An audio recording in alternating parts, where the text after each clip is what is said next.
अगर मैं सच बता दूं तो मौत यकीनी है, और अगर छुपाऊं तो बीवी मुझे जादूगर कहकर रुस्वा करेगी। सुबह हुई तो बीवी ने और दबाव डाला। जैद ने इरादा किया कि वह अपने रब से मदद मांगेगा। वह मस्जिद के एक कोने में बैठा और रो रो कर दुआ करने लगा। या अल्लाह, तू जानता है कि मैं तेरे बंदों की मदद करता हूँ।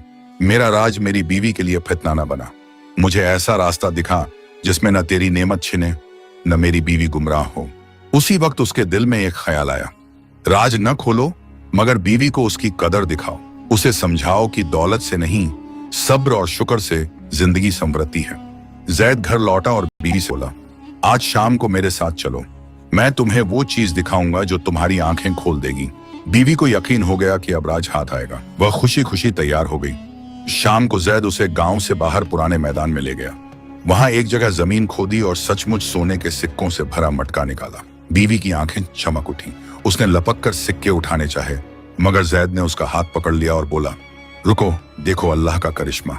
इतना कहते ही उसने पास खड़े एक गरीब मजदूर को बुलाया और मटका उसके हवाले कर दिया। मजदूर की आंखों से आंसू झरने लगे। उसने हाथ उठाकर कहा, ए अल्लाह, जैद पर अपनी रहमत बरसा जिसने मेरी पीढ़ियों का सहारा बन दिया। बीवी यह मंजर देखकर दंग रह गई। उसके दिल में एक सवाल गूंज उठा, यह आदमी अपना सब कुछ दूसरों को देकर भी कैसे मुस्कुरा सकता है।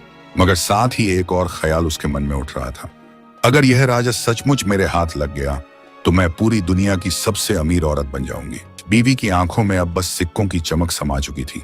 वह रात दिन यही सोचती कि अगर यह राज उसके हाथ लग जाए तो वह जैद से कहीं ज्यादा अमीर बन सकती है। एक रात जब जैद गहरी नींद में था, वह उठी और धीरे धीरे उसके पास आकर कानों से लगकर सुनने लगी। उम्मीद थी कि शायद वह नींद में कुछ बड़बड़ा दे और राज खुल जाए, मगर जैद के होंठों पर सिर्फ दुआ थी, या अल्लाह, मेरी बीवी को हिदायत दे, उसके दिल से लालच निकाल दे। बीवी झुंझला गई। उसने सोचा, अगर सीधे नहीं बताता तो मुझे चाल चलनी होगी।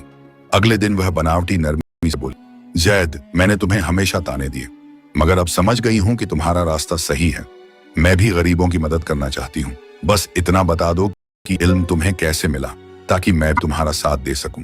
जैद का दिल पसीज गया मगर तुरंत जिन्नात के सिपाही की चेतावनी याद आई, अगर राज खोला तो मौत यकीनी है।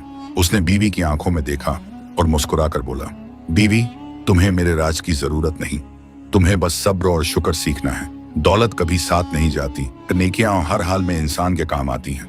बीवी ने गुस्से से दांत पीसे मगर खुद को संभाल लिया। कुछ दिन बाद उसने एक खतरनाक योजना बनाई। गांव की औरतों को इकट्ठा किया और बोली, क्या तुम लोगों ने कभी सोचा कि जैद को कैसे मालूम होता है कहाँ खजाना दबा है? यह सब नेकी नहीं, जादूगरी है।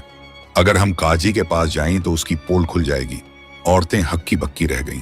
किसी ने हामी भरी, किसी ने इनकार किया, मगर धीरे धीरे उसकी बात फैलने लगी।